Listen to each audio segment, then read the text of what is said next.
अचानक फ़ोन की आवाज़ से मेरी नींद खुली। नींद में कुनमुनाते हुए अध खुली आंखों से मोबाइल देखा। रश्मि, जो मेरी कॉलेज के समय से बहुत अच्छी दोस्त थी, उसका फ़ोन था। इतनी सुबह मैंने जल्दी से फ़ोन उठाया।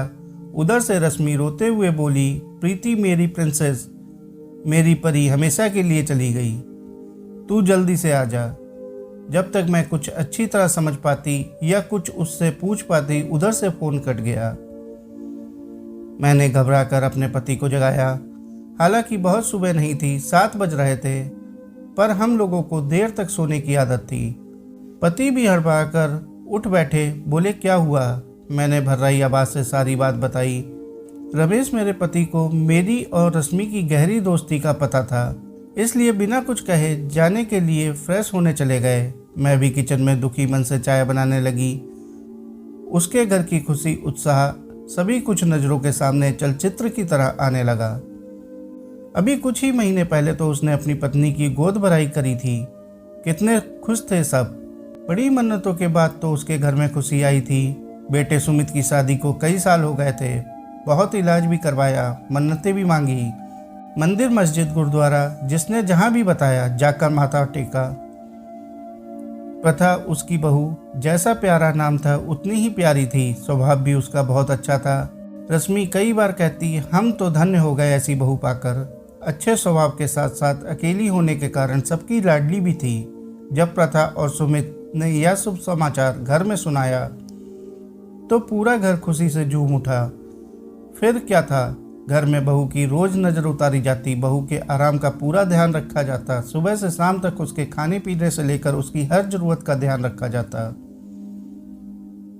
जैसे जैसे दिन चढ़ते जा रहे थे, सभी की खुशी भी परवान चढ़ती जा रही थी, विशेषकर रश्मि की।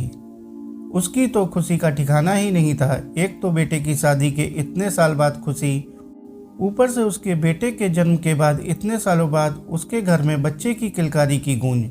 यह सब सोचकर तो वह बहुत ही खुश थी। मैके और ससुराल में अकेले होने के कारण कोई भतीजा भतीजी भी नहीं था। उसके सपनों को तो जैसे पंख लग गए थे। छठा महीना खत्म होते होते बेबी शावर की पूरी तैयारी होने लगी। गेस्ट लिस्ट बनाई जाने लगी, डेकोरेशन, रिटर्न गिफ्ट और ना जाने क्या क्या। बहुत ही अच्छी तरह से उन लोगों ने अपनी लाडली बहू का बेबी शावर किया। कोई भी कमी नहीं छोड़ी और ना ही किसी प्रकार की कोई रस्म। होने वाले दादा के कदम जमीन पर नहीं पड़ रहे थे। मम्मी पापा का तो कहना ही क्या।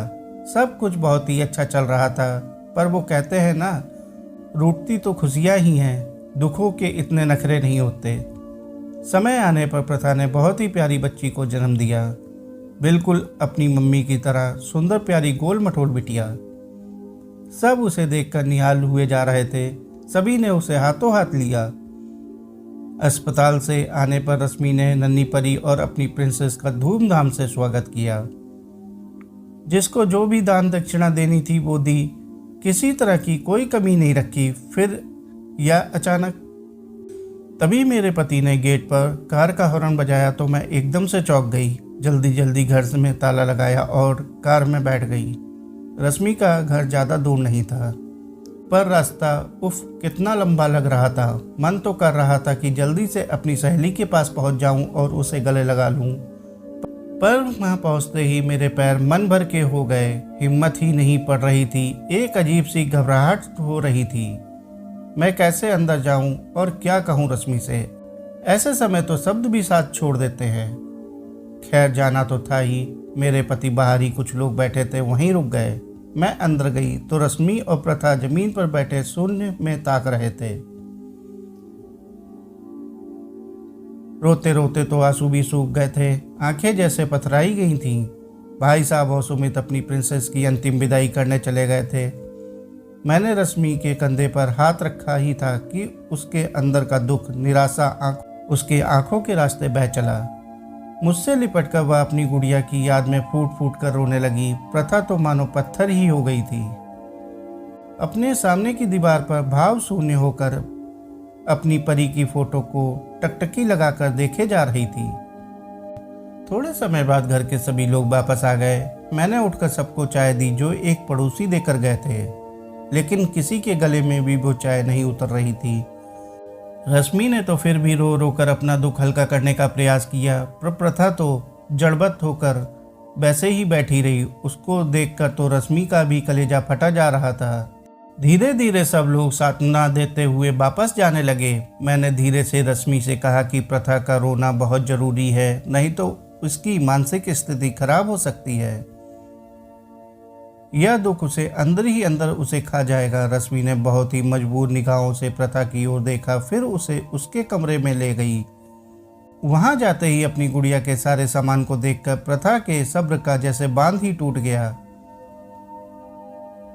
वह फूट फूट कर रोने लगी। पागलों की तरह हर चीज को उठा उठा कर अपने गले लगाने लगी। उसकी यह स्थिति देखकर सभी की आंखों में आंसू आ गए। रश्मि, उसके पति सुमित और प्रथा वहां बैठ कर एक दूसरे को सांत्वना देते जा रहे थे, पर खुद के आंसुओं को कोई भी रोक नहीं पा रहा था। रश्मि प्रथा को गले लगाकर उसकी पीठ थपथपाती रही और मन ही मन कह रही थी कि रो ले बेटा, और कुछ नहीं तो मन थोड़ा हल्का हो जाएगा। आंसू पोंछते हुए भी मैं भी चुपचाप वहां से निकल आई।